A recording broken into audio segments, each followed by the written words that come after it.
નમસ્કાર અને આપનું સ્વાગત છે. આજે આપણી પાસે એક એવો સ્રોત છે જે ખૂબ જ મૂળભૂત સવાલ ઊભો કરે છે.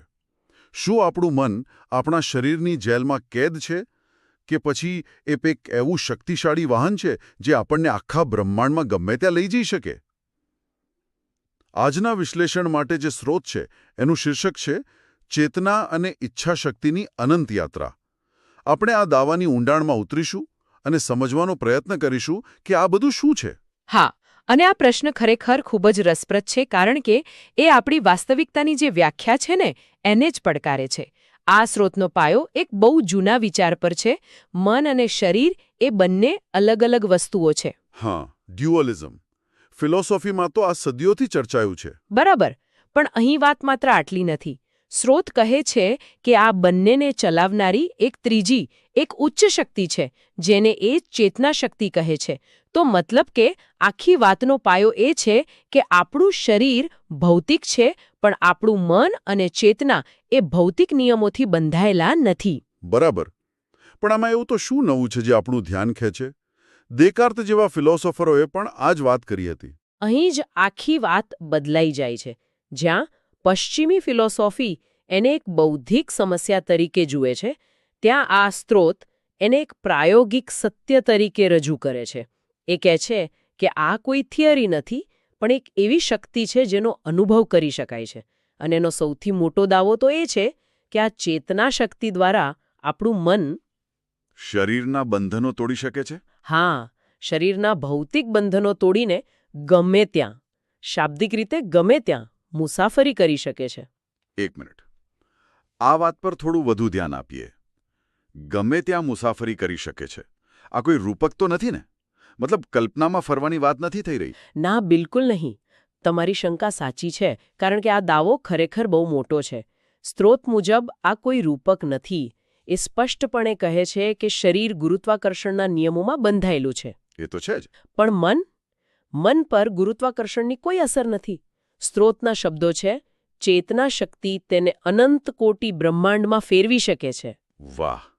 એટલે ચેતના ડ્રાઈવર છે અને મન એક ગાડી છે. બરાબર. એક એવી ગાડી જે કોઈ પણ ભૌતિક નિયમ વગર બ્રહ્માંડના કોઈ પણ ખૂણે જઈ શકે છે. અને વાત અહીં અટકતી નથી. લેખક તો એવો પણ દાવો કરે છે કે તેમણે પોતે આનો અનુભવ કર્યો છે. સ્રોતમાં લખ્યું છે, આજે મેં એનો અહેસાસ કર્યો અને યાત્રા પણ કરી. આ એક વાક્ય આખી વાતને એક સૈદ્ધાંતિક ચર્ચામાંથી એક અંગત અનુભવમાં ફેરવી નાખે છે. ચોક્કસ. પણ પછી સવાલ એ થાય કે જો આવી જબરદસ્ત શક્તિ આપણી અંદર છે, તો આપણે બધા કેમ તેનો અનુભવ નથી કરતા? અશક્તિ ક્યાં છુપાયેલી છે? સારો પ્રશ્ન છે, અને સ્રોત તેનો જવાબ પણ આપે છે. એ કહે છે કે આ શક્તિ સૌથી વધુ સક્રિય ત્યારે થાય છે જ્યારે આપણું જાગૃત મન શાંત હોય. એટલે કે ગાઢ નિદ્રામાં? હા, ગાઢ નિદ્રા અથવા બેભાન અવસ્થામાં. વિચારો, દિવસભર આપણું મગજ કેટલા વિચારો અને તર્કમાં વ્યસ્ત રહે છે. એક ઘોંઘાટ જેવું છે, ખરું ને? બિલકુલ. પણ જ્યારે આપણે ઊંઘી જઈએ છીએ ત્યારે આ ઘોંઘાટ બંધ થઈ જાય છે અને ત્યારે જ ચેતનાની આ ઊંડી શક્તિને પ્રગટ થવાનો મોકો મળે છે. એટલે જ્યારે આપણું લોજિકલ બ્રેન ઓફલાઈન જાય ત્યારે આપણું કોસ્મિક મન ઓનલાઈન આવે છે. આ વાત સીધી સ્વપ્નો સાથે જોડાય છે. બરાબર. આપણે સામાન્ય રીતે સ્વપ્નોને શું માનીએ છીએ? કાં તો દિવસભરના વિચારોનો કચરો અથવા તો દબાયેલી ઈચ્છાઓ. હા. પણ આ સ્રોત તો એને એક અલગ જ લેવલ પર લઈ જાય છે. હા, તે સ્વપ્નોને ઈચ્છા શક્તિનું પ્રમાણ કહે છે. આ શબ્દો બહુ મહત્વના છે. પ્રમાણ એટલે પુરાવો, સાબિતી. સાબિતી? શેની સાબિતી? એ વાતની સાબિતી કે આપણી અંદર એક ઈચ્છા શક્તિ છે જે દુનિયાઓનું સર્જન કરી શકે છે. તમે સ્વપ્નમાં ઉડી શકો છો, કોઈ પણ જગ્યાએ પહોંચી શકો છો. એ બધું શું છે? આપણી ઈચ્છા શક્તિનો જ ફેલ. બરાબર, જે ભૌતિક નિયમોથી બંધાયેલી નથી. તો આ ઈચ્છા શક્તિ જ એ એન્જિન છે જે મનને અનંત યાત્રા કરાવે છે. પણ આ શક્તિ શું માત્ર સ્વપ્નોમાં જ કામ કરે છે? ના, અને અહીં વાત હજુ વધુ ગહન બને છે. સ્રોત કહે છે કે આ ઈચ્છા શક્તિ માત્ર સ્વપ્નોનું સર્જન નથી કરતી, પણ જાગૃત અવસ્થામાં પણ કામ કરે છે. એ કહે છે શબ્દોને ઈચ્છા શક્તિ દ્વારા યંત્ર સ્વરૂપે પ્રગટ કરવામાં આવે છે. યંત્ર સ્વરૂપે? આ થોડું જટિલ લાગે છે. શબ્દો એક મશીન છે, એનો સરળ અર્થ શું થાય? એને આ રીતે સમજી શકાય. જાણે કે આપણા શબ્દો કોઈ કોમ્પ્યુટર પ્રોગ્રામ માટેના કમાન્ડ હોય. આપણે જે બોલીએ છીએ તે આપણી વાસ્તવિકતાના સોફ્ટવેરમાં એક કોડ લખી રહ્યો છે.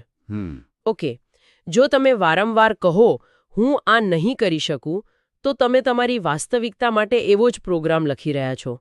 અને જો તમે કહો હું રસ્તો શોધી લઈશ, તો તમે એક અલગ પ્રોગ્રામ લખી રહ્યા છો. મતલબ કે શબ્દો માત્ર સંચાર માટે નથી? ના, તે સર્જન માટેના સાધનો છે. આપણી ઈચ્છાશક્તિ શબ્દોનો ઉપયોગ કરીને વાસ્તવિકતાને આકાર આપે છે. આ તો ખૂબ જ શક્તિશાળી વિચાર છે. હા, આ તો આપણા બધા માટે વિચારવા જેવી વાત છે. આપણે દિવસભરમાં કેટલા નકારાત્મક શબ્દો, આ મારાથી નહીં થાય, મારી કિસ્મત જ ખરાબ છે, વિચાર્યા વગર બોલી નાખીએ છીએ. બિલકુલ. જો આ સ્રોતની વાતમાં સહેજ પણ સત્ય હોય, તો આપણે અજાણતા આપણી પોતાની દુનિયા કેવી બનાવી રહ્યા છીએ, આ તો જવાબદારી પણ બહુ મોટી છે. બિલકુલ. આ વિચાર જવાબદારી અને શક્તિ બંને આપે છે. પણ હવે પાછા મૂળ પ્રશ્ન પર આવીએ. જો નિદ્રામાં આ શક્તિ આટલી સક્રિય હોય, તો પછી જાગતાની સાથે જ બધું કેમ ગાયબ થઈ જાય છે? હા, એ જ તો. સ્વપ્નની એ ઉડાન, એ સ્વતંત્રતા. સવારે ઉઠીએ ત્યારે તો ફરીથી એ જ ગુરુત્વાકર્ષણ. એ શક્તિ ક્યાં જતી રહે છે? સ્રોતમાં કહ્યું છે કે જ્યારે વ્યક્તિ ગાઢ નિદ્રામાંથી બહાર આવે છે, ત્યારે ઈચ્છા શક્તિ નિષ્ક્રિય થઈ જાય છે. અહીં ડીએક્ટિવેટ શબ્દનો ઉપયોગ થયો છે. એટલે કે બંધ થઈ જાય છે. હા, તે નાશ નથી પામતી, પણ પૃષ્ઠભૂમિમાં જતી રહે છે. આપણું જાગૃત, તાર્કિક મન ફરીથી ચાર્જ સંભાળી લે છે અને તેના નિયમો, તેની મર્યાદાઓ ફરીથી લાગુ કરી દે છે. પણ શું એવું ન બની શકે કે ઈચ્છાશક્તિ નિષ્ક્રિય નથી થતી, પણ આપણું તાર્કિક મન તેના પર એટલું હાવી થઈ જાય છે કે આપણે તેને અનુભવી નથી શકતા? આ એક ખૂબ જ સારો મુદ્દો છે. કારણ કે ઘણા લોકો કહે છે કે સવારમાં તેમના મનમાં જે વિચારો આવે છે તે ખૂબ જ રચનાત્મક હોય છે. કદાચ એ જ સમય હોય છે જ્યારે ઈચ્છાશક્તિ હજી સંપૂર્ણપણે દબાઈ નથી. બહુ સરસ વાત કરી. સ્રોત ડીએક્ટિવેટ કહે છે, પણ તમારી વાતમાં દમ છે. કદાચ તે સ્વિચ ઓફ થવા જેવું નથી, પણ વોલ્યુમ ઓછું થવા જેવું છે. અને આ જ વાત આપણને આગલા મુદ્દા પર લઈ જાય છે. જો આ શક્તિ ફક્ત નિદ્રામાં જ અનુભવી શકાતી હોય, તો શું કોઈ એવો રસ્તો છે કે જાગૃત અવસ્થામાં પણ તેનો અનુભવ કરી શકાય? અને સ્રોત કહે છે હા. હા, તે કહે છે એટલે તો લોકો તપ અને સાધના કરે છે. આ એક જ વાક્યમાં આખી વાતનો સાર આવી જાય છે. મતલબ કે ધ્યાન, યોગ, તપ, સાધના આ બધી પદ્ધતિઓનો મુખ્ય હેતુ એ જ છે કે આપણા જાગૃત મનના ઘોંઘાટને શાંત કરવો. જેથી આપણે જાગતા હોવા છતાં પણ ચેતનાની એ ઊંડી શક્તિ સાથે જોડાઈ શકીએ. બરાબર. તે ફક્ત નિષ્ક્રિય રીતે નિદ્રામાં અનુભવવાની વાત નથી, પણ તેને જાગૃત અવસ્થામાં પણ પોતાની ઈચ્છા મુજબ દિશા આપવાની કળા છે. એ વોલ્યુમને ફરીથી વધારવાનો પ્રયત્ન છે. ચોક્કસ. આ બધી ગહન ચર્ચા પછી સ્રોત અચાનક એક વ્યવહારુ વળાંક લે છે. તે માત્ર થિયરી આપીને અટકતો નથી. હા, એક આમંત્રણ આપે છે. શૂન્ય સર્જન. આ શું છે? શૂન્યથી શૂન્ય સર્જન. આ એક ખૂબ જ રસપ્રદ ખ્યાલ છે. શૂન્યથી શૂન્ય સર્જનનો એક અર્થ એ હોઈ શકે કે શૂન્યમાંથી, એટલે કે કોઈ પણ પૂર્વધારણા વગર, કોઈ પૂર્વગ્રહ વગર. હા, જૂના વિચારોના બોજ વિના કંઈક તદ્દન નવું સર્જન કરવું. જાણે કે તમે કોરી પાટી પર લખી રહ્યા છો. અને વાત અહીં પણ નથી અટકતી. જે લોકો આ યાત્રામાં જોડાવા માંગતા હોય, તેમના માટે એક ફોન નંબર પણ આપ્યો છે. આ થોડું અસામાન્ય છે નહીં? હા, છે. આ સૂચવે છે કે આ માત્ર વિચારો નથી, પણ તેની પાછળ કોઈ સંગઠિત પ્રવૃત્તિ પણ ચાલી રહી છે. આ આખી વાતને એક અંગત શોધમાંથી એક સામૂહિક પ્રયોગ જેવું સ્વરૂપ આપે છે. બરાબર. આ ફોન નંબર સૂચવે છે કે લેખક માત્ર પ્રેરણા નથી આપી રહ્યા, પણ એક માર્ગ પણ બતાવી રહ્યા છે. આ સમગ્ર ચર્ચા માત્ર એક બૌદ્ધિક કસરત નથી, પણ એક પ્રાયોગિક યાત્રા માટેનું પહેલું પગલું છે. તો આજના વિશ્લેષણનો સાર કાઢીએ. આપણે એક એવા સ્રોતની ચર્ચા કરી જે ચેતનાને સર્વોપરી માને છે, જે મન અને શરીર બંનેનું સંચાલન કરે છે. આપણે એ જોયું કે કેવી રીતે આ સ્ત્રોત દાવો કરે છે કે આપણું મન ભૌતિક મર્યાદાઓથી, જેમ કે ગુરુત્વાકર્ષણ, સંપૂર્ણપણે મુક્ત છે. અને અનંત બ્રહ્માંડની યાત્રા કરી શકે છે, ખાસ કરીને નિદ્રા જેવી અવસ્થાઓમાં. અને સૌથી અગત્યની વાત, સ્વપ્નો અને શબ્દોને ઈચ્છા શક્તિના જીવંત પુરાવા અને સર્જનાત્મક સાધનો તરીકે રજૂ કરવામાં આવ્યા. આખી ચર્ચાના અંતે મારા મનમાં એક વિચાર આવે છે. કયો વિચાર? કે સ્રોતમાં જે કહેવાયું છે કે શબ્દોને યંત્ર સ્વરૂપે પ્રગટ કરી શકાય છે એ વિચારને જો આપણે ગંભીરતાથી લઈએ તો તે આપણા જીવન જીવવાની રીતને સંપૂર્ણપણે બદલી શકે છે. આના પરથી એક પ્રશ્ન ઉદ્ભવે છે જે આપણે આપણી જાતને પૂછવો જોઈએ. કયો પ્રશ્ન?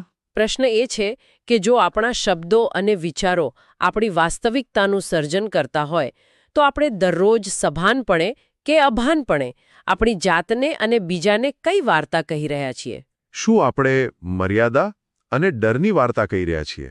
કે પછી શક્તિતાઓ, શક્તિ અને સર્જનની?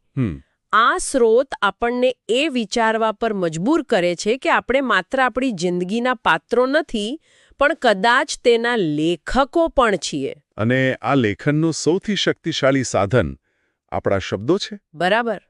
આના પર વિચાર કરવા જેવો છે.